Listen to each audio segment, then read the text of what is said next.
মুহাম্মদ ওয়া আলা আলিহি ওয়া আসহাবিহি আজমাইন। সম্মানিত ভাই এবং বোনেরা, আমরা গত সপ্তাহে থেমেছিলাম যে নবী করিম সাল্লাল্লাহু আলাইহি ওয়াসাল্লামের অসুস্থতা শুরু হয়ে গেছে সফর মাসের শেষ দিক থেকে, এবং শুরু হয়েছে ওনার মাথা ধরা থেকে। মাথা বেদনা, মাথা যে ব্যথা হয়, এই মাথা ব্যথা দিয়ে শুরু হয়েছে। এবং সর্বশেষ যেখানে থেমেছিলাম, রাসূলুল্লাহ সাল্লাল্লাহু আলাইহি ওয়াসাল্লাম যখন ঘরে ঢুকলেন মাথা ব্যথা নিয়ে, একটা বাকিতে একটা জানাজায় অংশগ্রহণ করার পরে বাসায় ঢুকলেন মাথা ব্যথা নিয়ে। আর ওই সময় তিনি রাসূলুল্লাহ সাল্লাল্লাহু আলাইহি ওয়াসাল্লাম ঢোকার সাথে সাথে আয়েশা রাদিয়াল্লাহু আনহা বললেন, ওয়া রাসাহ, আহারে আমার মাথা ব্যথায় অবস্থা কাহিল, মাথা ব্যথা, জোরে সোরে মাথা। তিনি বলছিলেন, রাসূলুল্লাহ সাল্লাল্লাহু আলাইহি ওয়াসাল্লাম বলেন, ইয়া আয়েশা ওয়া রাসাহ, আমার মাথা ব্যথা, আমার মাথা অবস্থা তো কাহিল। তারপরে যখন তিনি বললেন, মা আয়েশাকে যোগ করলেন এই অবস্থায়। আয়েশাকে যোগ করা অবস্থা মানে একটু ওনার সঙ্গে একটু মাথা ব্যথা দুইজনের কষ্ট থেকে হালকা করার জন্য বললেন, তো তোমার মাথা ব্যথা বেশি নাকি? বেশি হলে যে আমার আগে মরে যাও, অসুবিধা কি? তো বিরাট পুরস্কার আছে, আমি নিজের হাতে তোমাকে গোসল করাবো, কাফন পরাবো, এবং তোমাকে জানাজা পড়ে তোমাকে আমি নিজে কবরে দাফন করবো নিজের হাতে। এর চেয়ে কি আর সুসংবাদ কিছু আছে নাকি? সুবহানাল্লাহ। তিনি একটু যোগ করলেন। তো মা আয়েশা বলেন, ভালোই খবর বলছেন, মহিলারা কি এই সময় এই যোগ কি আর নেয়? উনি বললেন যে খুব ভালো, আমাকে দাফন টাফন করে এসে নতুন বিবি আটা নিয়ে ঘরে ঢুকাবেন, এই তো। সুবহানাল্লাহ। তো এইভাবে অনেক সময় মহিলারা যোগ বুঝে না, তারা সিরিয়াসলি নিয়ে না। অথবা হইতে পারে আয়েশা রাদিয়াল্লাহু আনহা যোগও করেছেন সেভাবে, তাও হতে পারে, দুটারই সম্ভাবনা আছে। আমি বলছিলাম কিনা যে আমার এক বন্ধুর কথা, গত সপ্তাহে বলছিলাম যে তিনি একজন আরব বন্ধু, খুব বেশ শিক্ষিত, একটা ইউনিভার্সিটির প্রফেসর। তো উনি মাশাআল্লাহ, ওনার হিম্মত আছে, প্রচণ্ড দুঃখের সময় উনি যোগ করতে পারেন হালকা করার জন্য পরিবেশ। একবার ওনার বললেন যে ওনার এত ব্যথা হয়েছে, মাথা ব্যথা, মারাত্মক অবস্থা, তিনি মূর্ছা যাচ্ছেন, ফিট হয়ে যাচ্ছেন বারে বারে। তো ওনার ওয়াইফ কান্নাকাটি শুরু করে দিয়েছে, কেবলমাত্র ছোটোখাটো 2-3টা বাচ্চা হয়েছে। তো এখন এই মহিলা স্বাভাবিকভাবে, স্বামী যদি অবস্থা মরে যায়, মানে কত কঠিন পরিস্থিতি। তো মহিলা কান্না শুরু করে দিয়েছেন। তো তিনি এখন এই অবস্থায় ভদ্রলোক মহিলাকে কিভাবে কান্না থামাবেন যোগ করতেছেন, একদম বাস্তব ঘটনা, আমার ক্লোজ ফ্রেন্ড। তো তিনি বললেন যে আমি বললাম, এত কান্নাকাটি করো কেন, আমি মরে গেলে কি হয়েছে, যা সম্পত্তি আছে সব তো তুমি পাইবা, চিন্তা করো কেন? তো মহিলাকে, কি সম্পত্তি আপনার আছে? আসলে কিছু নাই। মহিলা, কি সম্পত্তি তোমার আছে? তখন ভদ্রলোক হেসে দিয়েছেন, তার চাকরি করে, সংসার চালায়, আর কিছু নাই আর দেশে। তো এই যোগ আর কি। তো তাতে মহিলা কিছু হালকা হলো আর কি, যোগটা শুনে। কিছু কিছু মানুষকে আল্লাহ তাআলা এমন তৌফিক দিয়েছেন। আমরা আসি এবার রাসূলুল্লাহ সাল্লাল্লাহু আলাইহি ওয়াসাল্লামের। তিনি এখন অসুস্থ হয়ে পড়ছেন, ওনাকে আল্লাহ ইশারাও দিয়েছেন সুবহানাহু ওয়া তাআলা যে ওনার সময় তো ঘনিয়ে এসেছে। তিনি এক জায়গায় এখন আল্লাহর কাছে যাওয়ার জন্য প্রস্তুতি, কয়েকটি দিনের ব্যাপার মাত্র। সফর মাসের শেষ 2-1 দিনের ভিতরে শুরু হইল অসুস্থতা, মাত্র 13 দিন থাকলেন। এখন সামনে যে কটা দিন আছে তিনি আর এই ঘোরাঘুরি না করে এক জায়গাতে রেস্ট নেবেন। এমনি ওনার নিয়ম ছিল, প্রত্যেক রাতেই তিনি এক এক বিবির ঘরে থাকতেন, আবার কোনো কোনো সময় এক এক রাতে অনেক বিবিদের ঘরেও যেতেন। তো যখন ওনার অসুস্থ হয়ে গেল, তিনি ওনার বিবিদের কাছে এজেন্ট চাইলেন, পারমিশন চাইলেন, তোমরা অ্যালাউ করলে আমি আয়েশার ঘরেই আমার শেষ দিনগুলো কাটাই, অসুস্থতার সময়গুলো কাটাই। তো ওনারা রাজি হয়েছেন। তো তার সেই ব্যাপারে হাদিস এসেছে যে তিনি ওই সময় যে বিবির ঘরে ছিলেন, সে বিবি হচ্ছেন মাইমুনা রাদিয়াল্লাহু আনহার ঘরে ছিলেন, যে রাতটায় বেশি অসুস্থ হয়ে পড়েন, এবং সেখানে ঢোকার পরে কিছুক্ষণ পরে উনি বেশ অসুস্থ হয়ে গেলেন, শরীর খুবই খারাপ হয়ে গেল। তারপরে তিনি বাকি বিবিদের কাছে খবর পাঠালেন, মাইমুনা রাদিয়াল্লাহু আনহার কাছে খবর পাঠালেন, বা ওনাকে বললেন যে আমাকে তোমরা অ্যালাউ করলে আমি আমার রেস্টের জন্য সবার ঘরে আর এভাবে যেতে পারবো না, আমি আয়েশার ঘরে শেষ সময়গুলো, অসুস্থ সময়গুলো আমাকে কাটাতে হবে, তোমরা পারমিশন দিলে। সব বিবিরাই খুশির সাথে পারমিশন দিলেন। এমনকি মাইমুনা রাদিয়াল্লাহু আনহু ঘর থেকে তিনি বের হলেন। আব্বাস ওনার চাচা এবং আলী রাদিয়াল্লাহু আনহু ওনার জামাতা, দুইজনের কাঁধে ভর করে তিনি মাইমুনার ঘর থেকে আয়েশার ঘরে আসলেন। হাঁটতেও পারছেন না রাসূলুল্লাহ সাল্লাল্লাহু আলাইহি ওয়াসাল্লাম, দুইজনের কাঁধে ভর করে আসলেন। ওনার পা গুলো জমিনে ছেঁচড়িয়ে ছেঁচড়িয়ে যাচ্ছিল, অথবা তিনি কোন রকমে এমনি করে পা দিচ্ছিলেন ওনাদের কাঁধে হাত রেখে। এই বিষয়ে বিস্তারিত হাদিসে আয়েশা রাদিয়াল্লাহু আনহা বলেন যে যখন রাসূলুল্লাহ সাল্লাল্লাহু আলাইহি ওয়াসাল্লাম মাইমুনার ঘরে ছিলেন, তখনই অসুস্থ হয়ে পড়লে তিনি সমস্ত বিবিদের কাছে খবর পাঠালেন যে আমার বাড়িতে যেন ওনার, আমার ঘরেই যেন ওনার থাকার চূড়ান্ত সময়গুলো কাটে।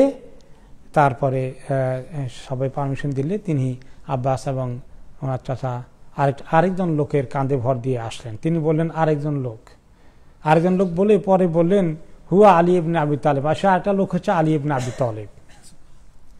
এখানে একটা ইঙ্গিত আছে, আলী ইবনে আবি তালেবকে তিনি বলার আগে আরেকজন লোক বললেন কেন? আলী রাদিয়াল্লাহু আনহুর উপরে ওনার একটু মনোকষ্ট ছিল। মানুষ হিউম্যান উইকনেসের উপরে উঠতে পারে না। মনোকষ্ট কেন ছিল? যখন আপনারা শুনেছেন গত বছর বা তার আগের বছর রাসূলুল্লাহ সাল্লাল্লাহু আলাইহি ওয়াসাল্লামের প্রিয়তমা বিবি আয়েশা রাদিয়াল্লাহু আনহার চরিত্রে কলঙ্ক লেপন করে কিছু কথা ছড়িয়ে গিয়েছিল, মনে আছে তো? এবং এটা প্রায় অনেক দিন, 1 মাসেরও বেশি ওহী নাজিল হয়নি। রাসূলুল্লাহ সাল্লাল্লাহু আলাইহি ওয়াসাল্লাম মা আয়েশা থেকে শেষ পর্যন্ত ওনাকে বাপের বাড়িতে পাঠিয়ে দিলেন। মা আয়েশা কাঁদছেন এবং তিনি কি আসলে কোনো অন্যায় করেছেন না করেন নাই, আল্লাহর কাছে ওহী না আসলে রাসূলুল্লাহ সাল্লাল্লাহু আলাইহি ওয়াসাল্লাম তো গায়েব জানেন না। জানেন নাকি গায়েব? জি না। যারা বলে আল্লাহ নবী আলিমুল গায়েব, এই কথা ঠিক নাকি? জি না। আলিমুল গায়েব কে? আল্লাহ তাআলা। সুবহানাল্লাহ। রাসূলুল্লাহ সাল্লাল্লাহু আলাইহি ওয়াসাল্লাম এটা বলছেন না যে আয়েশা তো ভালো মানুষ, এটা এগুলা কিছু করেন না, তোমরা কি বলো? তিনি তো গায়েব জানেন না, তিনি আল্লাহর ওয়াহির অপেক্ষায় আছেন। অনেকদিন চলে গেল, আসলো না। ইতিমধ্যে রাসূলুল্লাহ সাল্লাল্লাহু আলাইহি ওয়াসাল্লাম কিছু লোককে জিজ্ঞাসা করেছেন যে আয়েশার চরিত্রটা কেমন, তোমরা কোনো সময় দেখছো নাকি তার চরিত্রের মধ্যে উল্টাপাল্টা কিছু আছে? ওনার খাদেমাকে জিজ্ঞেস করলেন, খাদেমাকে, যিনি মা আয়েশার খাদেমা, জিজ্ঞেস করলেন তোমাদের মা কেমন, ওনার চলাফেরা কিছু তোমাদের সবার সন্দেহ হয়, কিছু হয়? না, কিছু না, খালি একটা জিনিসই দেখছি, রুটি বানানোর জন্য আটা করেন, আটা করতে করতে রুটি বানানোর আগেই ঘুমিয়ে গেছেন, পড়ে শুয়ে গেছেন, ছাগলে আসে আটা খায়, এই দূর জানছি, এর বাইরে আর আমি কিছু দেখি নাই। পরে রাসূলুল্লাহ সাল্লাল্লাহু আলাইহি ওয়াসাল্লাম আলী রাদিয়াল্লাহু আনহুকে জিজ্ঞেস করলেন যে তোমার ধারণা কি আয়েশার ব্যাপারে, আমাকে বলো, আমি কি সিদ্ধান্ত নেব, আয়েশাকে রাখবো না রাখবো না, তার ব্যাপারে তোমার মনোভাব কি? উনি তো আর জানেন না কিছু। তিনি বলেন ইয়া রাসূলুল্লাহ, দুনিয়াতে মহিলার অভাব আছে নাকি? যদি আপনার মনে করে আপনি স্যাটিসফাইড না হন, তাহলে তো আপনি চাইলে ওনাকে ত্যাগ করে আপনি আরেকজন মহিলা নিতে পারবেন। উনি এটা বলেন নাই যে আয়েশা দোষী আর নির্দোষ, এটাও বলেন নাই। তো এই খবরটা আয়েশা রাদিয়াল্লাহু আনহার কাছে গেছে, উনি খুব মাইন্ড করেছে। ওই মাইন্ড করাটা অনেক কষ্টটা মনে রয়ে গেছে। তো এই জন্য এই সময় যে কাহিনী তিনি রেওয়ায়ত বললেন যে আব্বাসের হাতে ছিল, কাঁধে ছিল এক হাত, আরেক হাত ছিল আরেকটা লোকের হাতে, আর সেই লোকটা হচ্ছে আলী ইবনে আবি তালেব। তো ইমোশনাল, মহিলারা একটু ইমোশনাল বেশি হয়, ঠিক কিনা? আবেগ, এই কথা আমি প্রায় খুতবাতুন নিকাহ নেকার খুতবার মধ্যে বলি যে মহিলারা একটু আবেগ ইমোশন বেশি না কম? বেশি।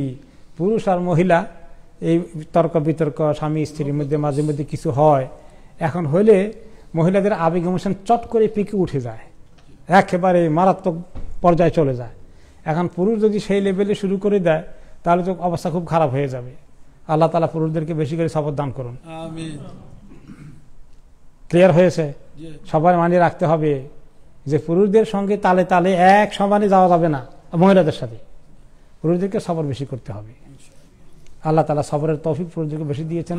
আমরা মাঝে মধ্যে হয়তো দুর্বলতায় ভুগে পড়ি, আমরা মনে করি সেম তালে এরকম হওয়া দরকার, কিন্তু আসলে এটা ঠিক নয়। আল্লাহ তাআলা আমাদেরকে তৌফিক দান করুন সবাইকে। আমিন। রাইট। মা আয়েশা রাদিয়াল্লাহু আনহা বলেন যে এর আগের রাত্র থেকেই, উনি 2-1 রাত আগে থেকে বলতেছেন, ও এর আগের রাত্রে যে আমি আগামীকালকে কোথায় থাকবো, সব বিবির ঘরে গিয়ে বলে আগামীকাল থেকে আমি কোন জায়গায় থাকবো। ওকে, আইনা আনা গাদান, আইনা আনা গাদান, সব ঘরে গিয়ে এই কথা বলছেন। তো সবাই তো জানে ওনার দুর্বলতা কোন জায়গায় বেশি, আয়েশা রাদিয়াল্লাহু আনহার কাছে। ওনার কেয়ার, ওনার যে বুদ্ধিমত্তা, ওনার লেভেলে তো আর কেউ হবে না। এই জন্য শেষ সময়টা ওনার কাছে কাটানোর জন্য ওনার চিন্তা। তো সবাইকে বলে না যে আমার এই আয়েশার ঘরে দাও, উনি ইঙ্গিত দিচ্ছেন আইনা গাদান, আমি কালকে থেকে কোথায় থাকবো, শরীর তো খারাপ হয়ে গেছে, কালকে থেকে কোথায় থাকবো, সবাইকে এই কথা বলে। তো সবাই বুঝতে পেরেছে কোন দিকে তিনি ইঙ্গিত করেন, সবাই ওনাকে পারমিশন দিয়ে দিলেন। এরপরে তিনি ওনার ঘরে চলে আসলেন। এখন আসার পরে আস্তে আস্তে ওনার সেদিন থেকেই জ্বর খুব বেশি হয়ে গেল, একদম পিকে উঠে গেল। এত জ্বর আসলো, ওনার শরীরে হাত দিয়ে যারা দেখলেন তারা দেখলেন যে জ্বর অনেক বেশি। এই ব্যাপারে হাদিস হলো, আবু সাঈদ আল খুদরি রাদিয়াল্লাহু আনহু বলেন যে আমি এসেছিলাম রাসূলুল্লাহ সাল্লাল্লাহু আলাইহি ওয়াসাল্লামকে দেখতে ওনার অসুস্থতা কোন পর্যায়ে আছে। তো আমি ওনার গায়ের উপরে হাত দিলাম, যে যা হয়তো বুকের উপরে হাত দিয়েছি, ওনার গায়ের উপরে ল্যাপ জাতীয় কম্বল জাতীয় কিছু আছে, তার উপরে আমি হাত দিয়েছি। দেখি যে সুবহানাল্লাহ, ওনার এই ল্যাপ কম্বলের উপরে দিয়ে গরম আমার হাতে এমন লাগছে, এত বেশি জ্বর আমি কোনো মানুষের দেখিনি। তাই আমি বললাম, ইয়া রাসূলুল্লাহ মা আশাদ্দাহা আলাইক, ওহ ইয়া রাসূলুল্লাহ, কত কষ্ট যে আপনার হচ্ছে এই জ্বরে, আমি বুঝতে পারছি এত জ্বর আপনার। ফাকালা রাসূলুল্লাহ সাল্লাল্লাহু আলাইহি ওয়াসাল্লাম ইন্না কাযালিক ইদাআফু লানাল বালা ওয়া ইউদাআফু লানাল আজর, যে আমরা নবীদের ঘটনাতে এরকমই, আমাদেরকে আল্লাহ তাআলা কষ্ট দ্বিগুণ করে দেন, কয়েক গুণ দেন তোমাদের তুলনায়, আর নেকিও আল্লাহ তাআলা কয়েক গুণ করে দেবেন। ওনাদের নেক কাজের নেকিও ডবল ডবল হবে, ওনাদের কষ্টটাও সে হারে ডবল ডবল হয়।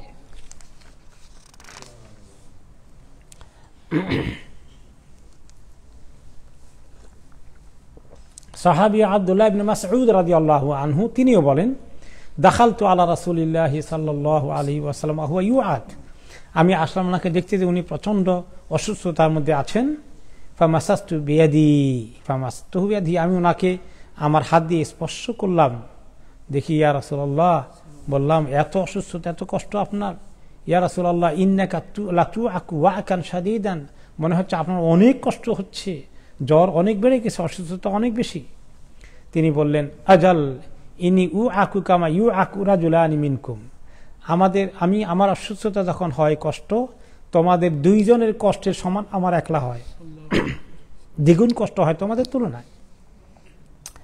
ফাকুলতু যালিকা আন্না লাকা আজরাইন, আমি বললাম, সাহাবী আব্দুল্লাহ মাসউদ রাদিয়াল্লাহু আনহু বলেন, এই জন্যই মানে আপনাদেরকে নেকিও আল্লাহ ডবল দিবেন, এই জন্য কষ্ট বোধহয় ডবল দেন। নবী করিম সাল্লাল্লাহু আলাইহি ওয়াসাল্লাম বলেন, আজাল, ঠিকই বলেছ, এটাই কারণ। অতঃপর তিনি বললেন যে কষ্ট শুধু আল্লাহর পক্ষ থেকে বান্দার জন্য পানিশমেন্ট না, আমাদের কষ্ট বা তোমাদের যারা মুমিন মুসলিম আসো, অসুস্থতার এই কষ্টটা আল্লাহর পক্ষ থেকে আযাব মনে করো না, পানিশমেন্ট নয়। এটা কি? মা মিন মুসলিমিন ইউসিবহু আযান মিন মারাদিন ফামা সিওয়াহ, যে কোনো মুসলমানের কোনো অসুস্থতা অথবা যে কোনো ধরনের কষ্ট তার উপরে নিপতিত হয়, ইল্লা হাত্তাল্লাহু বিহি সাইয়্যাতিহি, আর এই যে কোনো কষ্টের বিনিময়ে আল্লাহ তাআলা তার শরীর থেকে প্রচুর পরিমাণ গুনাহকে ঝরিয়ে দেন। সুবহানাল্লাহ। কামা তাহুত্তু শাজারাতু ওয়ারাকাহা, যেভাবে শীতকালে গাছের মরা পাতাগুলো বাতাস আসলে ঝরঝর করে পড়তে থাকে, মুমিন বান্দা অসুস্থ হয়ে গেলে, তার কোনো কষ্ট হয়ে গেলে তার গুনাহগুলো ঝরতে থাকে, তাই না? এখন অসুস্থ হয়ে গেলে আমরা তো কষ্ট পাই, তো কষ্ট পাইলে আমরা মনে করি খালি শাস্তি বোধহয় হচ্ছে, কিন্তু এর ভিতরে আরেকটা সান্ত্বনা আছে যে কষ্টের সময় কি হচ্ছে, গুনাহ মাফ হয়ে যাচ্ছে। এই জন্য তিনি রোগী দেখতে আসলে দোয়া করতেন, কি বলে, লা বা'স তুহুর ইনশাআল্লাহ, কোনো চিন্তা করবে না, দুশ্চিন্তার কারণ নেই, তুমি কিন্তু পবিত্র হয়ে যাবে, গুনাহ সাফ হয়ে মাফ হয়ে অনেক পবিত্র হয়ে যাবে।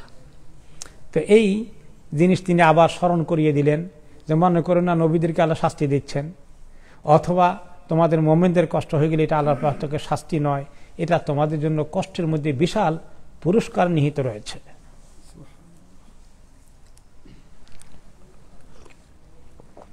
আয়েশা রাদিয়াল্লাহু আনহা আরেকটি হাদিসে বলেন, সহিহ বুখারী মুসলিম এসেছে, মা রাআইতু আহাদান আশাদ্দা আলাইহিল ওয়াজউ মিন রাসূলিল্লাহি সাল্লাল্লাহু আলাইহি ওয়াসাল্লাম, আমার তো মনে হয় না যে কেউ নবী করিম সাল্লাল্লাহু আলাইহি ওয়াসাল্লামের মতো এত অসুস্থতার কষ্ট পেয়েছেন।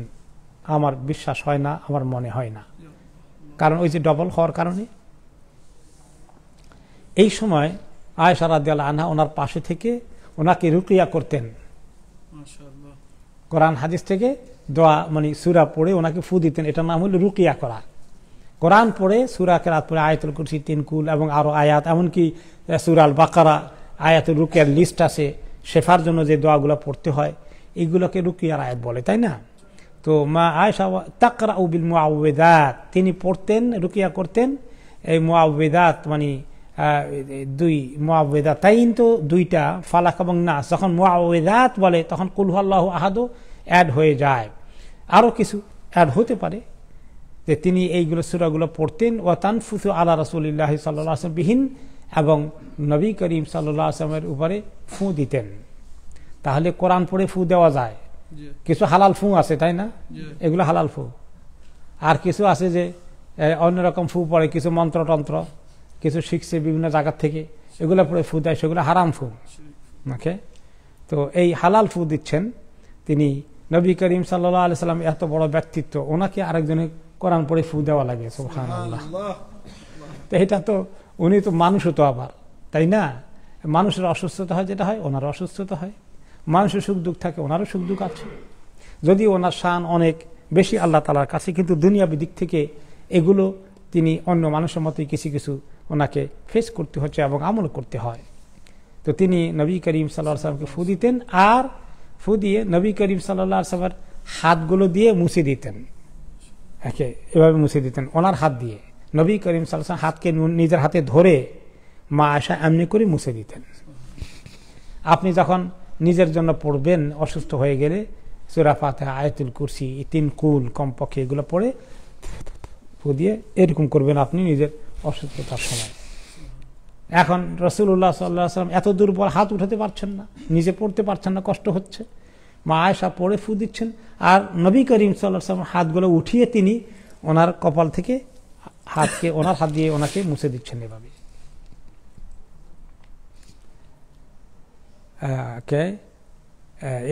কানা ইদাশতাকা ইয়াকরাউ আলা নাফসি বিনুআউযিযাত, তিনি আরেকটি হাদিসে বলেন, তিনি যখন অসুস্থ হতেন অন্যান্য সময়ে তিনি নিজে এভাবে আমি দেখেছি এই সূরাগুলো পড়ে কুল হুয়াল্লাহু আহাদ, ফালাক, নাস পড়ে ফু দিতেন, এবং নিজের হাত দিয়ে যেখানে ব্যথা পেতেন সেখানে তিনি আবার ওগুলো হাত দিয়ে মালিশ করতেন বা স্পর্শ করে যেতেন চেহারা থেকে। আর যখন তিনি বেশি অসুস্থ হয়ে গেলেন, ওনার জীবনের শেষ অসুস্থতায়, কুনতু আকরাউ আলাইহি, আমি তখন ওনাকে পড়ে দিতাম, আর ও আমসাহু আনহু বিয়াদিহি, আর ওনার হাতটা নিয়ে আমি ধরে ওনাকে মুছে দিতাম, রাজা বারাকাতিহা, এই আশায় যে ওনার হাতের বরকতের জন্য আল্লাহ তাআলা ওনাকে একটু শেফা দান করেন। এখন এই অবস্থায় তিনি বেশ কষ্টে আছেন। এই সময় নবী করিম সাল্লাল্লাহু আলাইহি ওয়াসাল্লামের ঘরে যে সমস্ত মহিলারা আছেন, ওনার বিবিরা বা ওনার আরো মাহরাম আত্মীয় স্বজন কিছু, ওনারা এসে চিন্তা করলেন উনি এত অসুস্থ হয়ে যাচ্ছেন, কি করা যায়। ওনাদের মাথায় এক বুদ্ধি আসলো, কিছু হাকিমি কবিরাজি করবেন, যে হার্বাল ট্রিটমেন্ট করবেন। তো এই ব্যাপারে ওনারা মনে করলেন যে জাতুল জাম্ব নামে এক রোগ বোধহয় হয়েছে। জাতুল জাম্ব একটা রোগ হচ্ছে, এক ধরনের ফোঁড়ার মতো উঠে পাঁজরের ওখানে, বগলের ওখানে, এইটা বোধহয় কিছু উঠছে মনে হয়, যে উনি নড়াচড়া করতে পারেন না, এত বেহুশ হয়ে গেছেন বা এত কষ্ট পাচ্ছেন, নিশ্চয়ই ওই জাতীয় কিছু হয়ে গেছে। আর ওনারা এখন কিছু ওনার কবিরাজি ট্রিটমেন্ট করবেন আর কি। তো আসমা বিনতে উমাইস রাদিয়াল্লাহু আনহা বলেন যে যখন নবী করিম সাল্লাল্লাহু আলাইহি ওয়াসাল্লামের খুব বেশি অসুস্থ হয়ে গেল মাইমুনার ঘরে, এবং ওনার খুব বেশি উনি ফিট হয়ে গেলেন কয়েকবার, তো ওই সময় ওনার বিবিরা চিন্তা করে যে ওনাকে লাদ করানোর দরকার। লাদ্দের অর্থ কি? লাদ্দের অর্থ হলো যে এক ধরনের কিছু গাছগাছালির টোটকা ঔষধ, ওটা মুখের একখান দিয়ে রাখলে এটার অ্যাকশনে নাকি এরকম যে ফোঁড়া জাতীয় কিছু হয় মারাত্মক, তাহলে এটা কমে যায়। তো উনি দেখলেন যে ওনাকে বেহুশ হালতে যখন হুঁশ হারিয়ে ফেলেছেন, বারে বারে মূর্ছা যাচ্ছেন, আবার হুঁশ আসছে, আবার মূর্ছা যাচ্ছেন, আবার হুঁশ আসছে, এভাবে ওনার কষ্ট হচ্ছে। এই কষ্ট দেখে ওনারা সহ্য করতে না পেরে ওইটা ওনাকে গালের মধ্যে ঢুকিয়ে দিলেন একটু এক সাইডে। এরপরে যখন উনি আবার হুঁশ আসলো, এখন টের পেলেন ওনার গালে কিছু ঢুকিয়ে দিয়েছে মুখের ভিতরে। তো উনি বললেন, মা হাদা, এটা এটা কি, কে করলো এটা? আফেল উনিসা মিন হা হুনা, ওই মহিলাদের কাজ নাকি যারা ওই দিক থেকে আসছে, ওই দিক থেকে মানে যারা আবিসিনিয়া থেকে আসছিলেন, আবিসিনিয়া থেকে হিজরত করে আসা, যেমন বেশ কয়েকজন ছিলেন, তার মধ্যে ওনার বিবি একজন ছিলেন। তো ওনারা ওখান থেকে আসছেন। আর আসমা বিনতে উমাইস যিনি, উনিও আবিসিনিয়া হিজরত করে আসছিলেন মদিনায়, ওনারা ওইখানে এটা দেখছেন। এই কবিরাজি চিকিৎসা বা টোটকা চিকিৎসা যেটাই বলেন, এইটা করতে নবী করিম সাল্লাল্লাহু আলাইহি ওয়াসাল্লাম আসলে ওনাদেরকে আগেই নিষেধ করেছিলেন যে আমার এই অসুস্থতা তোমরা ওই চিকিৎসাটা করো না, ওইটা তোমরা ওই টোটকা চিকিৎসা করবে না কিন্তু আমাকে। কিন্তু যখন উনি বেহুশ হয়ে গেছেন, ওনারা ইমোশনাল হয়ে গেছেন, ইয়া আল্লাহ, রাসূলুল্লাহ সাল্লাল্লাহু আলাইহি ওয়াসাল্লাম যে হুঁশ না ফিরে, তো এটা দিলে হুঁশ ফিরবে, এটা ওনাদের একটা আন্দাজ অনুমান করে ওনারা আবেগের বশবর্ত ওনার কথা না শুনে দিছেন ওটা ঢুকাই ভিতরে। তো তারা ওনারা বললেন, আসমা বিনতে উমাইস বললেন যে উনি তো আবিসিনিয়া থেকে আসছেন, উনি বোধহয় এটা লিড করছেন আর কি। তো উনি বললেন, কুন্না নাত্তাহিমু বিকা যাতাল জামবি ইয়া রাসূলুল্লাহ, ইয়া রাসূলুল্লাহ, ওই যে বগলের তলে যে ফোঁড়া হয়, ওইটা হলে যে এত বিষ ফোঁড়া যেটা মানুষকে বেহুশ করে ফেলে, আমরা মনে করছি বোধহয় আপনার ওই রকম কিছু হয়ে গেছে, আমরা আর সহ্য করতে পারি নাই, আমরা এটা দিয়ে দিয়েছি ইয়া রাসূলুল্লাহ। তখন তিনি বললেন, রাসূলুল্লাহ সাল্লাল্লাহু আলাইহি ওয়াসাল্লাম, ইন্না যালিকা দাউন, তোমরা যেটা বলছো ওটাতে একটা অসুস্থতা, মা কান আল্লাহু লিউআযিবানি বিহি, আল্লাহ আমাকে ওইরকম অসুস্থতা দিয়ে শাস্তি দিবেন না, ওইটা তো আমার হয় নাই। তোমরা তো অনেক অন্যায় কাজ করে ফেলছো, আমি যেটা মানা করছি সেটা করছো।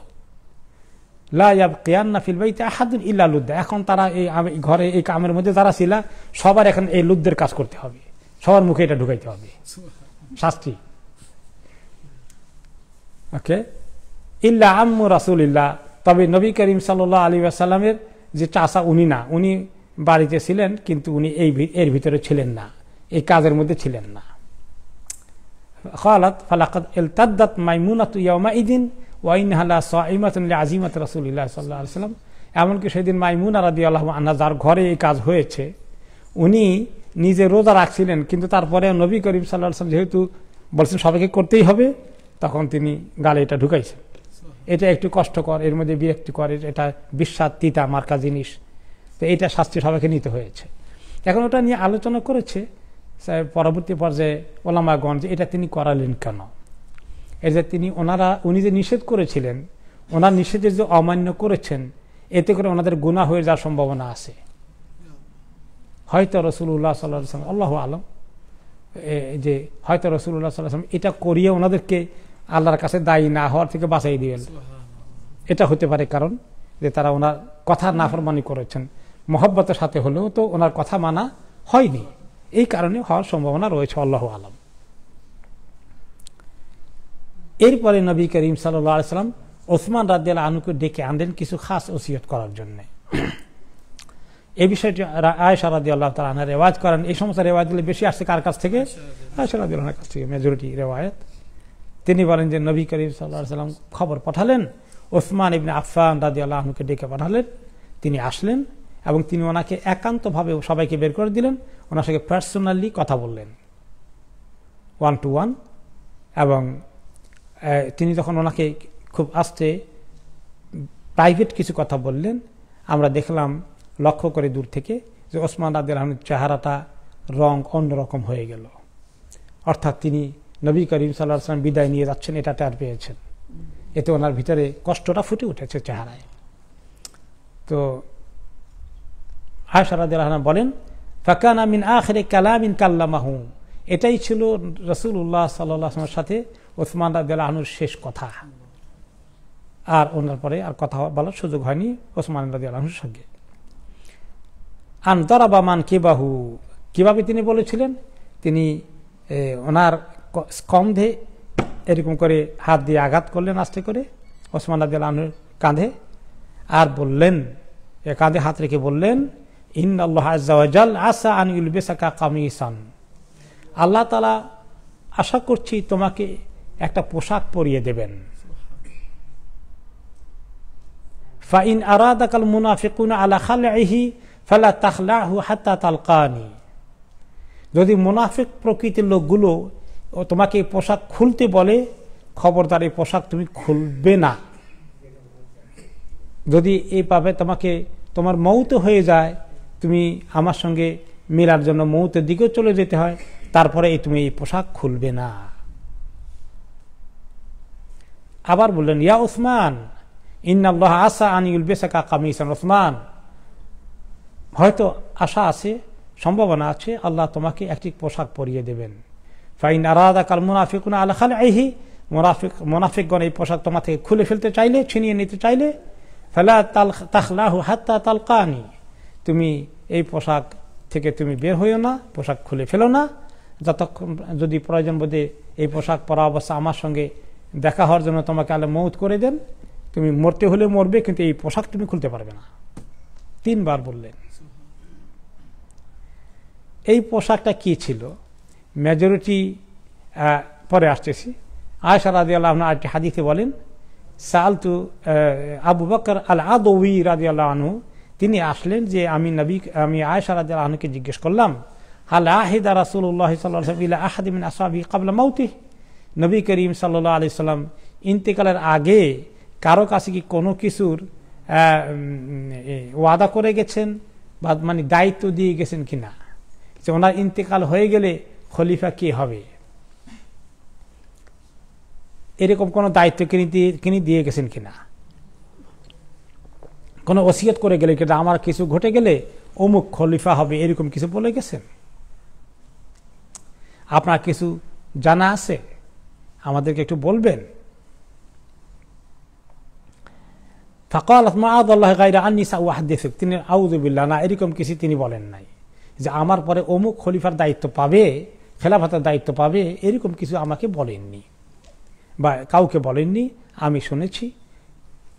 সুম্মা আকবালাত আলা হাফসা, অতঃপর আয়েশা রাদিয়াল্লাহু আনহা হাফসাকে জিজ্ঞেস করলেন রাদিয়াল্লাহু আনহা, ফাকালাত ইয়া হাফসা নাসাতুকিল্লাহা আন তুকাযযিবিনি বিহক আও তুসাদ্দিকিনি বিবাতিল, ক্বালাত আফআল।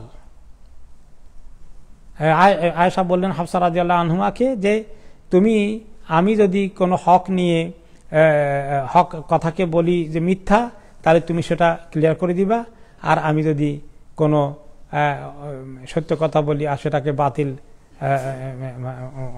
বাতিলকে সত্য বলতে চাই, তাহলে সেটা তুমি ঠিক করে দেবা তো, তুমি কনফার্ম হবা তো, আমি যদি কিছু উল্টা বলি ঠিক করে দেবা তো, বলে ঠিক করে দেবো, আফআল, আমি ঠিক করে দেবো, তুমি মিথ্যা বললে বা অসত্য এসে গেলে আমি পরিষ্কার করে দেব, আর সত্য বলে ঠিকই বলবো যে তুমি ঠিকই বলেছ।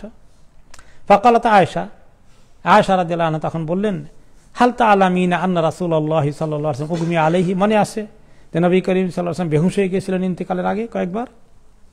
ফাকুলতু, আর আমি বলেছিলাম তোমাকে, আফারাগা, আয়েশা হাফসা উনি কি চলে গেলেন নাকি, ইন্তেকাল হয়ে গেল? ওকে, কুলতু লা আদরি, তুমি বলেছিলে না আমি তো শিওর না, উনি কি আসেন না চলে গেছেন। ফাআফাকা, আবার ওনার হুঁশ ফেরত আসলো। ফাকালা সাল্লাল্লাহু আলাইহি ওয়াসাল্লাম ইফতাহু আনহু, নবী করিম সাল্লাল্লাহু আলাইহি ওয়াসাল্লাম বললেন যে তোমরা খুলে দাও তার জন্যে, ইফতাহু আনহু, যে খুলে দাও তার জন্যে। ফাকুলতু আবি, আমি বললাম আমার বাবা। ফাসাকাতা, তিনি চুপ করলেন। ওনার বাবাকে, আবু বকর রাদিয়াল্লাহু আনহু। ফাকুলতি আনতি আবি, আমি বললাম কি আমার বাবা। ফাসাকাতা, নবী করিম সাল্লাল্লাহু আলাইহি ওয়াসাল্লাম চুপ করে থাকলেন। হাফসার বাবাকে ওমর রাদিয়াল্লাহু আনহু। এইভাবে আমরা কথা বলছি। ফাউমি আলাইহি সালাসান, এবং 3 বার উনি বেহুশ হয়ে গেলেন। আকুলু লাহু মিসলা যালিকা, আমি এই কথাটা আবার বারে বারে জিজ্ঞেস করছি যে আপনি কিছু কাউকে বলে যাবেন কিনা। ফাকুলতু আতা আলামিন আন্না আলাল বাবির লারাজুলান মা হুয়া বিআবি ওয়ালা বিআবিক। উনি যখন যে বলেছিলেন রাসূলুল্লাহ সাল্লাল্লাহু আলাইহি ওয়াসাল্লাম উফতাহ মানে খোলো, মানে কেউ একজন আসছে, তা আমি বলেছিলাম আমার বাবা, হাফসা বললেন আমার বাবা, রাসূলুল্লাহ সাল্লাল্লাহু আলাইহি ওয়াসাল্লাম কিছু বললেন না। তারপরে আমি বললাম যে হে হাফসা আতা আলামিন আন্না আলাল বাবি রাজুলান, যে গেটে আসলে একজন লোক আছে, ঢোকার জন্য এসেছেন। মা হুয়া বিআবি ওয়ালা বিআবিক, সে তোমার বাবাও না আমার বাবাও না। ফানদুরি মান হুয়া, দেখো তোকে। আমরা দরজা খুললাম, নবী করিম সাল্লাল্লাহু আলাইহি ওয়াসাল্লাম বললেন যে ইফতাহু, খোলো। আমরা খুললাম, ফাইদাহু ওসমান ইবনে আফফান রাদিয়াল্লাহু আনহু, দেখি যে তোমার বাবাও না আমার বাবা না, ওসমান ইবনে আফফান রাদিয়াল্লাহু আনহু। তিনি ঢুকলেন, ঢুকার পরে রাসূলুল্লাহ সাল্লাল্লাহু আলাইহি ওয়াসাল্লাম বললেন উদনুহ, আরো কাছে আসো, আরো কাছে আসো, 3 বার বললেন। এসে হাত্তা ইত্তাকা রাসূলুল্লাহ সাল্লাল্লাহু আলাইহি ওয়াসাল্লাম বিয়াদিহি, তিনি পাশে বসেছিলেন, রাসূলুল্লাহ সাল্লাল্লাহু আলাইহি ওয়াসাল্লাম ওনার মাথায় উপরে হেলান দিলেন, মানে ওনার হাতের উপরে এইভাবে মাথা রাখলেন, ওসমান রাদিয়াল্লাহু আনহু হাতের উপরে।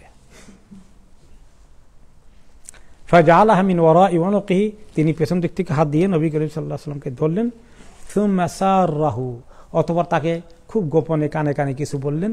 ফালাম্মা ফারাগা, যখন কথা শেষ হয়ে গেল, ক্বালা ফাহিমতু, ওসমান রাদিয়াল্লাহু আনহু বললেন যে হ্যাঁ আমি শুনেছি, আমি বুঝেছি, আমি বুঝতে পেরেছি আপনি যেটা বলেছেন।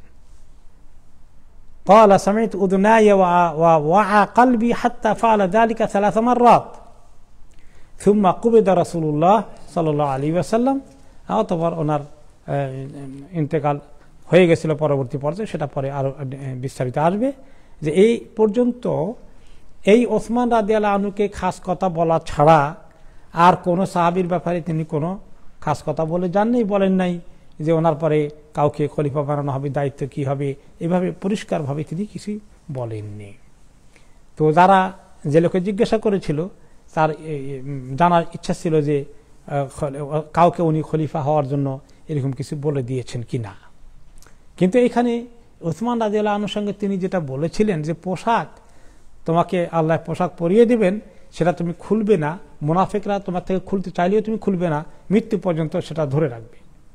সেটার ব্যাখ্যা হচ্ছে আসলে ওসমান রাদিয়াল্লাহু আনহু একসময় খলিফা হয়েছেন। কার পরে হয়েছেন? আবু বকর ওমর রাদিয়াল্লাহু আনহুর পরে 3 নম্বরে খলিফা কে হলেন? ওসমান রাদিয়াল্লাহু আনহু। এই পোশাক বলতে এই খেলাফতের পোশাক, তিনি আমিরুল মুমিনিন খলিফা। আর মুসলিম নামধারী কিছু মুনাফিক বিদ্রোহী হয়ে ওনাকে এসে চাপ দিল যে তুমি খেলাফতের উপযুক্ত না, তুমি রিজাইন করো, তাহলে আমরা তোমাকে হত্যা করব। তিনি রিজাইন করলেন না, পদত্যাগ করলেন না। কারণ কি? রাসূলুল্লাহ সাল্লাল্লাহু আলাইহি ওয়াসাল্লাম ওসিয়ত করেছেন তুমি এটা ধরে রাখবে। এরা মুনাফিক, এরা বাগী, এরা বিদ্রোহী, দুষ্কৃতিকারী, এরা মুনাফিক। কোন মুনাফিক ছাড়া এ আল্লাহর এবং নবীর এত ঘনিষ্ঠ সাহাবী ওসমান রাদিয়াল্লাহু আনহুকে হত্যা করে ফেলেছিল তারা। 3 দিন অবরোধ করার পরে ওনাকে হত্যা করলো তারা। তিনি তখন কোরআন শরীফ তেলাওয়াত করছিলেন এবং তারা আসছে ঘেরাও করে ঘরে ঢুকেছে। 3 দিন পর্যন্ত তিনি অবরুদ্ধ অবস্থায় আছেন, তিনি কোরআন শরীফ তেলাওয়াত করছিলেন। আর যখন তারা তার তরবারি দিয়ে আঘাত করে তখন তিনি একটি আয়াত তিনি তেলাওয়াত করছিলেন, রক্ত ফিনকি দিয়ে পড়লো কোরআনের একটি শব্দের মধ্যে, মুসহাফের মধ্যে, ফাসায়াকফিকাহুমুল্লাহ, আল্লাহ তোমার জন্য যথেষ্ট হবে এদের মোকাবিলায়। ওসমান রাদিয়াল্লাহু আনহুকে এই মুনাফিক প্রকৃতির বিদ্রোহী বাগী দুশমনগুলো এভাবে হত্যা করেছিল। তো মা আয়েশাকে যে লোক প্রশ্ন করেছিল সেখানে এটার জবাব নাই যে আবু বকর বা ওমর রাদিয়াল্লাহু আনহু সুস্পষ্টভাবে এরকম খলিফা হওয়ার কোনো কথা বলেন নাই। আর দুইজনেই আয়েশা এবং হাফসা দুইজনে আশায় আছেন যে ওনাদের বাবা একজন খলিফা হবেন। কারণ রাসূলুল্লাহ সাল্লাল্লাহু আলাইহি ওয়াসাল্লাম সবচেয়ে কাছের কোন দুইজন? আবু বকর ওমর। এবং এই দুইজনকে বলা হয় ওয়াজিরাই রাসূলুল্লাহ সাল্লাল্লাহু আলাইহি ওয়াসাল্লাম, ওয়াজিরা রাসূলুল্লাহ সাল্লাল্লাহু আলাইহি ওয়াসাল্লাম। নবী করিম সাল্লাল্লাহু আলাইহি ওয়াসাল্লামের সবচেয়ে ঘনিষ্ঠ 2 মিনিস্টার, দুই ওয়াজির। এবং তিনি বলেছেন তোমরা দুইজন একমত হলে কোনো বিষয়ে আমি কখনো তোমাদের সঙ্গে দ্বিমত করব না। আবু বকর এবং ওমর রাদিয়াল্লাহু আনহুকে বলেছেন দুইজনকে। তোমরা দুইজনের যে কোনো বিষয়ে আমাকে পরামর্শ দিলে, যেটা কোরআন হাদিসে নাই, আমাদের নিজস্ব চিন্তার ব্যাপার আছে, তোমাদের দুজনের পরামর্শের বাইরে আমি কোনো কাজ করব না। এত কনফিডেন্স, এত যোগ্যতা তাদের কাছে, কেউ কারো থেকে কম না। আবু বকর রাদিয়াল্লাহু আনহুর ব্যাপারে তিনি বলেছেন, আল্লাহ যদি কাউকে, হাদিস আসবে পরে, কাউকে বন্ধু বানাতেন, কাকে বানাতেন? আবু বকর রাদিয়াল্লাহু আনহুকে। আর সরি, নবী করিম সাল্লাল্লাহু আলাইহি ওয়াসাল্লাম যদি বলে আমি কাউকে বন্ধু হিসাবে নিলে কাকে নিতাম? আবু বকরকে। কিন্তু যেহেতু আমি খলিল, আমার আল্লাহ, আমার বন্ধু আমার আল্লাহ, কার জন্য আর খলিল বন্ধু নেওয়ার আমার সুযোগ নাই। এটা তো আবু বকর রাদিয়াল্লাহু আনহুর শান অনেক। আবার ওমর রাদিয়াল্লাহু আনহুর ব্যাপারে শান কি? আমার পরে যদি কোনো নবী হতো তাহলে ওমর হতো। মাশাআল্লাহ, একটু 19-20 আছে, কিন্তু অনেক কাছাকাছি। তো যাই হোক, এখন মহিলারা তো একটু দুর্বলতা থাকেই।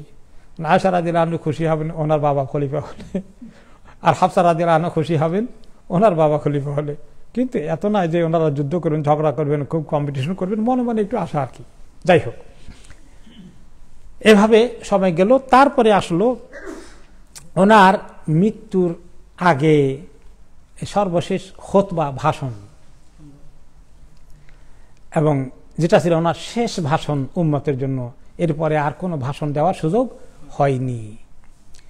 তো ওনার ইন্তেকালের 5 দিন আগে তিনি এই ভাষণটি দিলেন।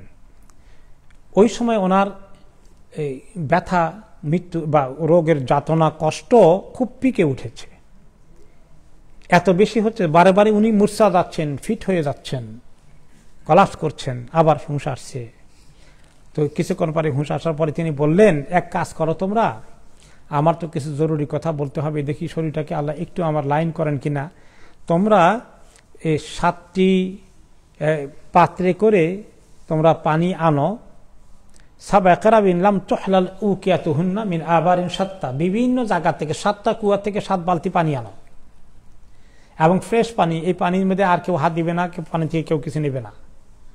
বালতিকে ধুয়ে একদম ফ্রেশ পানি নিয়ে আসো আমার 7টা কুয়ার থেকে, এবং এসে আমাকে একটু গোসল করিয়ে দাও এই 7 কুয়ার পানি দিয়ে। তাহলে আমি একটু যদি আরাম পাই, একটু ভালো ফিল করি, আহাদু ইলান নাস, আমি আমার লোকদেরকে কিছু শেষ কথা বলে যেতে চাই, উম্মতকে কিছু শেষ কথা বলে যেতে চাই। 7 বালতি পানি। 7 কিন্তু অনেক মোবারক সংখ্যা। 7-এর মধ্যে আল্লাহ তাআলা অনেক খায়ের এবং বরকত রেখেছেন। কারণ আপনি দেখবেন যে আজওয়া খাইতে বলছে কয়টা? 7টা। হ্যাঁ, 7টাই মিলে আজওয়া খাইতে বলেছেন। এবং 7-এর আরো অনেক কিছু আছে যেগুলো আপনি দেখবেন। যাই হোক, এই 7 আসমান, 7 জমিন, মাশাআল্লাহ, ঠিক বলেছেন, এগুলো 7-এর অনেক কিছু পাওয়া যাবে। তো এবং ওনাকে যখন এই 7 বালতি পানি এনে 7 কুয়া থেকে গোসল করে দেওয়া হলো। কিভাবে গোসল করানো হয়েছে? হাফসা রাদিয়াল্লাহু আনহার ঘরে একটা বড় ইয়ের মতো ছিল, চৌবাচ্চা, মানে গামলা, বড় গামলার মতো অনেক বড়। এটা হয়তো কাপড় চোপড় ধোয়ার জন্য বেশি করে ওনারা ব্যবহার করতেন। এরকম কিছু একটা মধ্যে ওনাকে বসানো হয়েছে, যেভাবে বেবিদেরকে গোসল করায় না, বেবিদের বল আছে এরকম, এটা বড় সাইজের, ওনাকে বসানো হলো। এবং ওখানে ওনার মাথার উপরে 7 বালতি পানি আস্তে আস্তে ঢাললেন। যখন উনি মোটামুটি শেষ হয়েছে, উনি ফিল করলেন যে যথেষ্ট হয়েছে, আর লাগবে না, তখন তিনি বললেন, কাদ ফালতুন্না, হয়ে গেছে, তোমাদের আর করতে হবে না, এখন রাখো। এর গোসল করে, গোসলটা সেরে তিনি কিছুটা লাইট ফিল করলেন, একটু ভালো লাগছে, একটু আরাম লাগছে। এরপরে তিনি আল ফদল ইবনে আব্বাস, আব্দুল্লাহ ইবনে আব্বাসের ভাই, আব্বাস রাদিয়াল্লাহু আনহুর ছেলে, তাকে তার গায়ে তিনি ভর দিয়ে গোসলখানা থেকে বেরিয়ে আসলেন। এবং তখনও মাথা ব্যথা আছে, এক টুকরা কালো কাপড় দ্বারা মাথাকে বেঁধে নিলেন ব্যথার কষ্টকে কন্ট্রোল করার জন্য। ওয়ালাইহি মালহাফাতুন মুতাআত্তিফান বিহা আলা মানকাবাইহি, আর গায়ের উপরে এক টুকরা চাদর দিয়ে উনি এটা কাঁধের উপরে দিয়ে আসলেন এবং এসে মসজিদে ঢুকলেন, মসজিদে নববীতে প্রবেশ করলেন। ফাসাইদাল মিম্বার, এবারে মিম্বারে উঠলেন। ওয়ালাম ইয়াসউদহু বাদা যালিকাল ইয়াউম, এই দিনের পরে আর কোনো দিন ওনার মিম্বারে উঠার আর সুযোগ হয়নি, শেষবারের মতো মিম্বারে উঠলেন। ওয়ান্নাসু মুজতামিউনা হাওলাহু, সাহাবায়ে কেরাম তো চতুর্পাশে দিয়ে ঘিরে ফেলেছেন। ওনারা জানেন যে নবী করিম সাল্লাল্লাহু আলাইহি ওয়াসাল্লামের খুব কষ্ট হচ্ছে, অসুস্থতা, এবং অনেকে আশঙ্কা হচ্ছে যে হয়তো আল্লাহ তাআলার কাছে তিনি চলে যাবেন আমাদেরকে ছেড়ে। প্রচুর সাহাবারা উপস্থিত আছেন। অতঃপর তিনি মিম্বারে উঠে আল্লাহ তাআলার আলহামদুলিল্লাহ প্রশংসা করলেন, এবং তিনি যারা শহীদ হয়েছেন ইতিমধ্যে, বিশেষ করে ওহদের ময়দানে যারা শহীদ হয়েছেন তাদের কথা খাস করে মেনশন করে তাদের জন্য দোয়া করলেন। এরপরে তিনি এই ভাষণে বললেন একটা হাদিস, ইন্না আবদান খায়্যারাহুল্লাহু বাইনা আন ইউতিয়াহু মিন যাহরাতিদ দুনিয়া মা শা ওয়া বাইনা মা ইনদাহু ফাখতারা মা ইনদাল্লাহ। যে একটা লোককে, আল্লাহর এক বান্দাকে আল্লাহ অপশন দিলেন, ইখতিয়ার দিলেন, চয়েস দিলেন। কি চয়েস দিলেন? যে তাকে দুনিয়ার আরো অনেক কিছু দেবেন, যা চায় তা দিবেন, আরো হায়াত বাড়িয়ে দিবেন, যা লাগে সব দিবেন। আর সেটা নিবেন নাকি আল্লাহর কাছে যা যা রেডি করা আছে ওইটা নেওয়ার জন্য আগে যাবে, এই ইখতিয়ার আল্লাহর বান্দাকে দিলেন। একজন বান্দাকে আল্লাহ ইখতিয়ার দিয়েছেন, এই অফার দিয়েছেন, কোনটা নিবা তুমি? এক বান্দাকে দিয়েছেন, ওনার কথা বলছেন না, কোন এক বান্দাকে আল্লাহ দিয়েছেন যে তুমি দুনিয়ার বেশি করে নেবা নাকি আখিরাতে আল্লাহর কাছে যেটা আছে সেটা নেবা, এরকম একটা অপশন আল্লাহ তাআলা দিলেন। কথা শেষ হয় নাই। তো এই কথা এতটুকু শুনে আবু বকর রাদিয়াল্লাহু আনহু কান্নাকাটি শুরু করে দিলেন।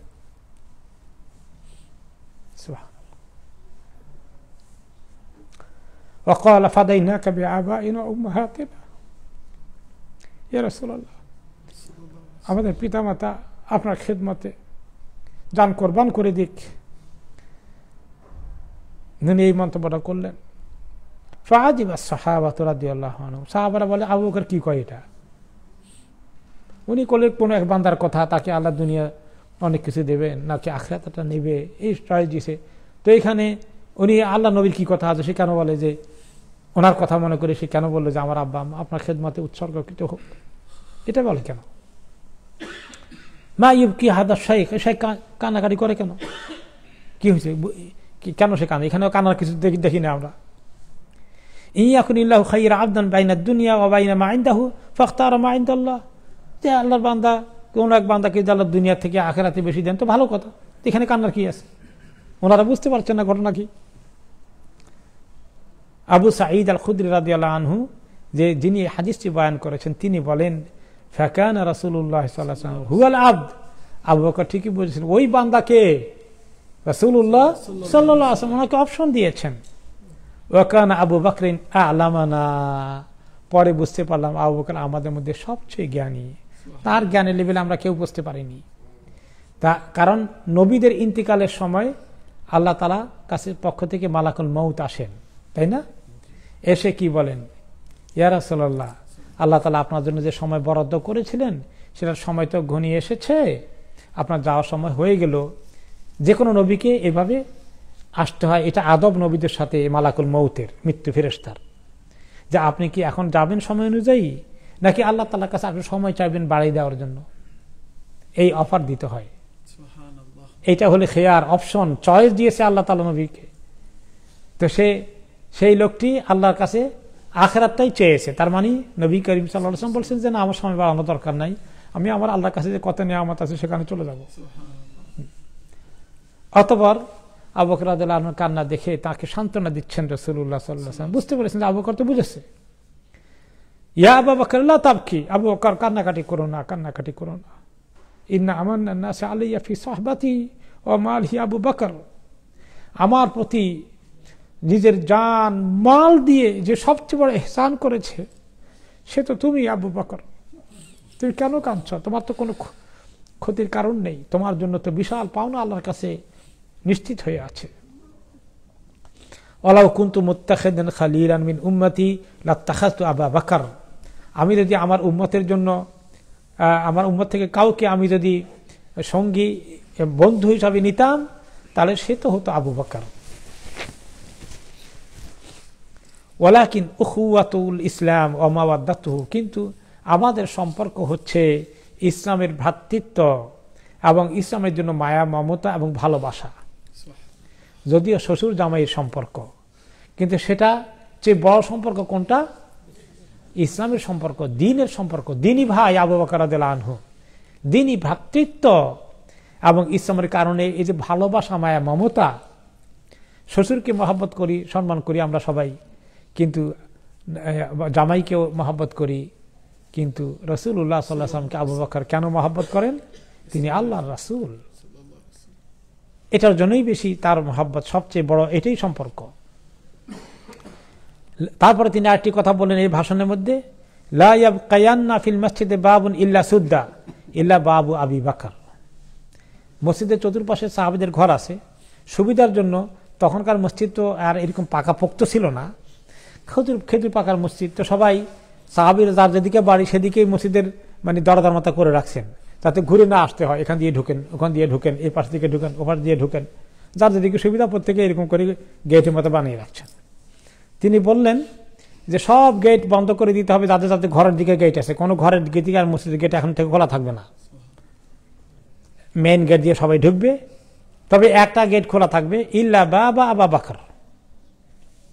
হ্যাঁ, লা ইয়াবকায়ান্না ফিল মাসজিদে বাবুন ইল্লা সুদ্দা ইল্লা বাবু আবি বকর। এই ব্যক্তিগত ঘরের দিকে যাদের গেটগুলো আছে, মসজিদের দরজাগুলো সবগুলো বন্ধ করে দাও, একমাত্র আবু বকরের গেটটা খোলা থাকবে, তার ওনার নিজের ঘর থেকে মসজিদে আসবে, এই শান তোমরা তার জন্য রেখে দাও।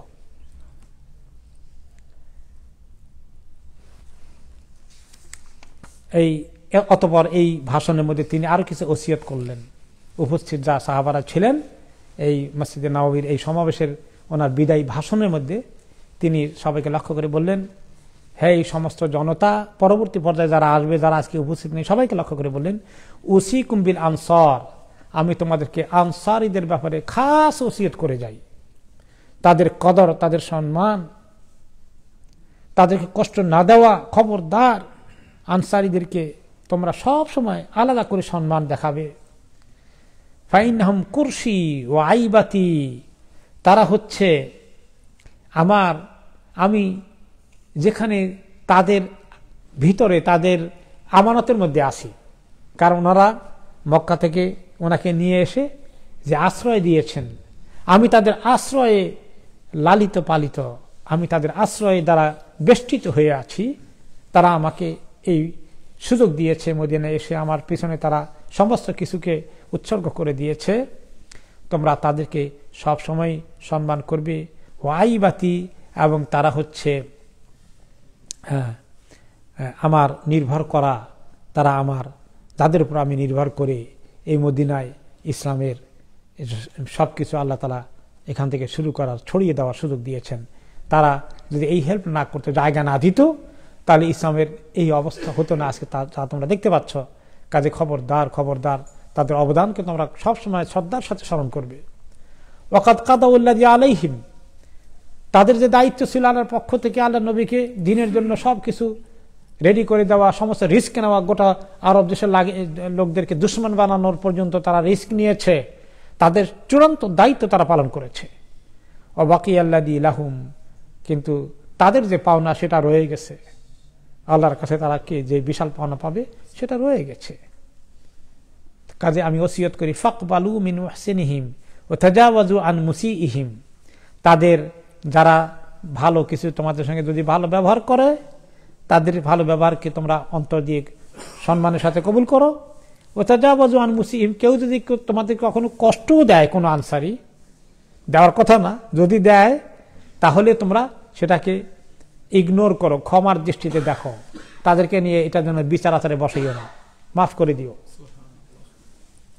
অনেক আয়াতে আসছে, আইয়ুহান নাস ইন্নান নাস ইয়াকসিরুনা ওয়া তাকিলুল আনসার। আরেকটি কথা বললেন যে শোনো, আস্তে আস্তে মানুষ মদিনায় অনেক বাড়তে থাকবে, আর আনসারীরা কমতে থাকবে। আনসারের সংখ্যা কমবে, কারণ মানুষ তো অনেক বেশি হবে, আরো কত লোক মদিনায় আসবে চতুর্দিক থেকে, আনসারীদের সংখ্যা আস্তে আস্তে মাইনরিটি হয়ে যেতে পারে। হাত্তা ইয়াকুনু কাল মিলহি ফিত তাআম, তাদের সংখ্যা কমতে কমতে এমন হবে খাবারের মধ্যে লবণ যত দেওয়া লাগে ওই পরিমাণ তাদের সংখ্যা হয়ে যাবে, তার অনেক কমে যাবে। কেউ কেউ বলেছেন যে আনসারদের বংশ বিস্তার একটু কম হয়েছে, কম হবে, এটা নবী করিম সাল্লাল্লাহু আলাইহি ওয়াসাল্লাম জানতেন, সেটা দিকে ইঙ্গিত করেছেন। আর এটা আরেকটা ব্যাখ্যা হতে পারে যে কত কবিরা থেকে কত দূর দূরান্ত থেকে মানুষ যখন বারবে ইসলামে কবুল করেছে, যারা অনেক বেশি মদিনার বাইরে আর মদিনার ভিতরে এই কয়জন, নাম্বার কম না অনেক সেই তুলনায়, এটাও হতে পারে। কাজেই ওদেরকে মাইনরিটির মতো ব্যবহার করো না, তাদেরকে তোমরা সেই আসল সম্মানের আসনে রাখবা সবসময়। ফামান ওয়ালিয়া মিনকুম আমরান ইয়াদুররু ফীহি আহাদান আও ইয়ানফাউহু ফালইয়াকবাল মিন মুহসিনিহিম ওয়া ইয়াতাজাওয়াজ আন মুসিইহিম। তোমাদের কেউ যদি কোনো দায়িত্ব পায়, যে দায়িত্ব পেলে কারো ক্ষতি করা যায় অথবা কারো ফায়দা করা যায়, এরকম কোনো দায়িত্বশীল কেউ আসলে মদিনায় কোনো সময় গভর্নর হলে, দায়িত্বশীল হলে, আমির হলে, আমার পরের কথা পরবর্তী পর্যায়ে তারা যেন মদিনার লোকদের ভালো কিছু করলে সেটার যেন কৃতজ্ঞতা স্বীকার করে, শুকরিয়া করে এবং কবুল করে। আর কোনো সময় যদি মদিনার আনসারীরা কাউকে কষ্ট দেয়, সেটা যেন ক্ষমার দৃষ্টিতে দেখে। অতঃপর নবী করিম সাল্লাল্লাহু আলাইহি ওয়াসাল্লাম আরেকজনের কথা বলেন, উসামা ইবনে যায়েদ রাদিয়াল্লাহু আনহু। তিনি কে? নবী করিম সাল্লাল্লাহু আলাইহি ওয়াসাল্লাম মুক্ত করে কৃতদাস যায়েদ রাদিয়াল্লাহু আনহুর পুত্র ছেলে উসামা, যে তার পিতাকে হারিয়েছে ছোট বয়সে, তিনি শহীদ হয়ে গিয়েছিলেন। যে তিনি নবী করিম সাল্লাল্লাহু আলাইহি ওয়াসাল্লাম কোলেই লালিত পালিত হয়েছেন, নিজের ছেলের মতোই বা নাতির মতোই। তিনি তখন বললেন যে উসামাকে মনে রেখো, তার আমির হওয়ার যথেষ্ট যোগ্যতা আছে। ওই যে ওনাকে পাঠিয়েছেন যুদ্ধের জন্য রোমান বাহিনীর বিরুদ্ধে, তিনি জৌফ এলাকা গিয়ে পর্যন্ত পৌঁছেছেন। ওনার ঘটনা কি হলো পরে আসবে ইনশাল্লাহ। তো তোমরা কেউ কেউ যে বলেছ তাকে কেন ছোট মানুষকে এত দায়িত্ব দিলাম, দেখুন অমর রাদিয়াল্লাহু আনহু মতো লোকদেরাও সেখানে ওনার আন্ডারে যাচ্ছে। ইনতাত আনুফি ইমারাতিহি, তোমরা যদি কখনো সে কোনো এরকম আমির, কোনো লিডার, কোনো কমান্ডারের দায়িত্ব পায়, তোমরা তা আপত্তি করো। ফাকাদ কুনতুম তাতআনুনা ফি ইমারাতি আবিহি মিন ক্বাবলি, আমি দেখেছি এর আগে যায়েদকে যখন এক জায়গায় আমি লিডার বানিয়েছিলাম, তোমরা কেউ কেউ আপত্তি করেছিলে, কারণ যায়েদ তো মুক্ত কৃতদাস, একসময় কৃতদাস ছিল, তোমরা এরকম করেছিলে, যেটা আমি পছন্দ করিনি।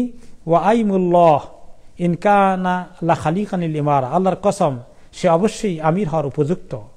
ওয়া ইন কানা লিমান আহাব্বান নাস ইলাই লামিন আহাব্বিন নাস ইলাই, এই উসামা আমার অনেক প্রিয় পাত্র, এবং ওনার টাইটেল হচ্ছে হেব্বুর রাসূল সাল্লাল্লাহু আলাইহি ওয়াসাল্লাম, যে নবী করিম সাল্লাল্লাহু আলাইহি ওয়াসাল্লাম প্রিয় ভাজন, ঘনিষ্ঠ, পেয়ারা।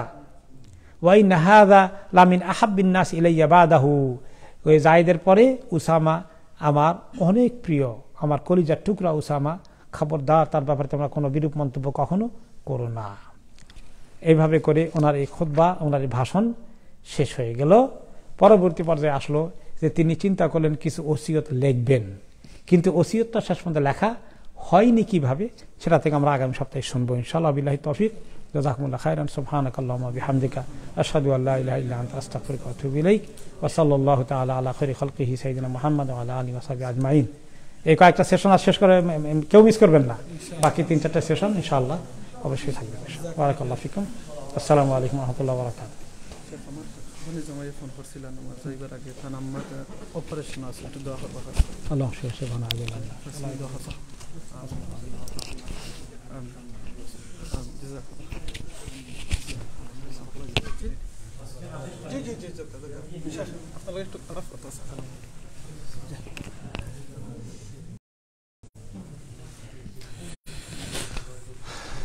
আসসালামু আলাইকুম ওয়া রাহমাতুল্লাহি ওয়া বারাকাতুহু। জাযাকাল্লাহু খাইরান। সিলেট অনলাইনের ভাই বোনেরা হল যে যেখান থেকে আজকে আপনারা আমরা লাইভটা জয়েন হয়েছেন আর দেখছেন, সকলে জাযাকাল্লাহু খাইরান ফিদ দুনিয়া ওয়াল আখিরা। আপনার কাছে রিকোয়েস্ট, আপনি প্লিজ লাইভটা শেয়ার করে অন্যজনকে দেখার সুযোগ করে দিবা। মনে রাখবা রাসূল সাল্লাল্লাহু আলাইহি ওয়াসাল্লামের একটা হাদিস হইল গিয়া, যে কোনো মানুষ যদি বালাখাম করেন আর এইটা অন্যজন যদি বালাখামের শেয়ার করেন, তার শেয়ারের কারণে যত মানুষ বালাখাম করবা তাই এটা সব পাইবা। তো আমরা দেখবাইয়ে তার ছোট এখন বাচ্চারা লই যাইছেন, দেখানি বাচ্চা বুঝুক আর না বুঝুক ওদিন আইসেন এদিনই মাহফিলের মাঝে, এটাও কিন্তু একটা বহুত বড় জিনিস। তো আমরা চেষ্টা করি নিজে বালাখাম করতাম, অন্যজনকে বালাখাম লাগে উৎসাহিত করতাম। প্লিজ রাসূল সাল্লাল্লাহু আলাইহি ওয়াসাল্লাম যদি একটা হাদিস আমরা একটা প্রোগ্রাম থেকে মানে নিতাম পারি, আমল করলেই আমরা লাইফ তো নয় যাব। আমরা একটা আজকে ওই জিনিসটা জানিয়া যাই, আমল করি, যেনে আমরা বেশি বেশি করি যেটা নিজে আমল করি, যেটা জানি নিজে আমল করতাম, অন্যজনকে প্রচার করতাম। আর এমন আমল একটা করতাম পারবো যে আমল অজু লাগতো না, মসজিদে বোয়া লাগতো না, আরতে বইতে আপনি করতে পারবা এটা লোক জিকির সুবহানাল্লাহ আলহামদুলিল্লাহ লা ইলাহা ইল্লাল্লাহ আল্লাহু আকবার সুবহানাল্লাহ ওয়া বিহামদিহি সুবহানাল্লাহিল আযীম। রাসূল সাল্লাল্লাহু আলাইহি ওয়াসাল্লাম থেকে একটা হাদিস থেকে লগি কোন মানুষ যদি একবার সুবহানাল্লাহ পড়েন একবার আলহামদুলিল্লাহ পড়েন আসমান জমিনের মাঝখানে তো খালি জায়গা আছে আল্লাহ নাকি দিয়ে বলে দিলেন তাও আমরা বেশি বেশি করে এই তাসবিহ জিকির করে ইস্তেগফার করে আল্লাহ আমরা আমল করার তৌফিক দাও ইনশাআল্লাহ। আগামী সপ্তাহে তারপর দেখাইব আর অন্য সময় অন্য কোনো থেকে লাইভ দেখাইব দুনিয়া যদি দেখা হয় না দোয়া করব যাতে আল্লাহ আমরা জান্নাতে দেখা করাইতে ইনশাআল্লাহ। আর জান্নাতের দোয়া আপনারা সবাই জানেন দোয়াটা হলো আল্লাহুম্মা ইন্নী আসআলুকাল জান্নাহ ওয়া আউযু বিকা মিনান নার আল্লাহুম্মা ইন্নী আসআলুকাল জান্নাহ ওয়া আউযু বিকা মিনান নার আল্লাহুম্মা ইন্নী আসআলুকাল জান্নাহ ওয়া আউযু বিকা মিনান নার। রাসূল সাল্লাল্লাহু আলাইহি ওয়াসাল্লাম কইছেন যে বান্দা কিংবা বান্দি এই দোয়াটা 3 বার করবা জান্নাতে ডেকে উঠা হইবা আল্লাহ তাআলা জান্নাত দিলেও কা জাহান্নামে ডেকে উঠা আল্লাহ তাআলা জাহান্নাম থেকে মাফ করে দিলেও কা আও আমরা এই দোয়াটা নিজে পড়ি অন্যজনে পড়া লাগি উৎসাহিত সুযোগ করে দিই। জাযাকাল্লাহু খাইরান সুবহানাকাল্লাহুম্মা ওয়া বিহামদিকা আশহাদু আল্লা ইলাহা ইল্লা আনতা আস্তাগফিরুকা ওয়া আতুবু ইলাইক ইন্নাহুল গফুরুর রহিম। আসসালামু আলাইকুম ওয়া রাহমাতুল্লাহি ওয়া বারাকাতুহু।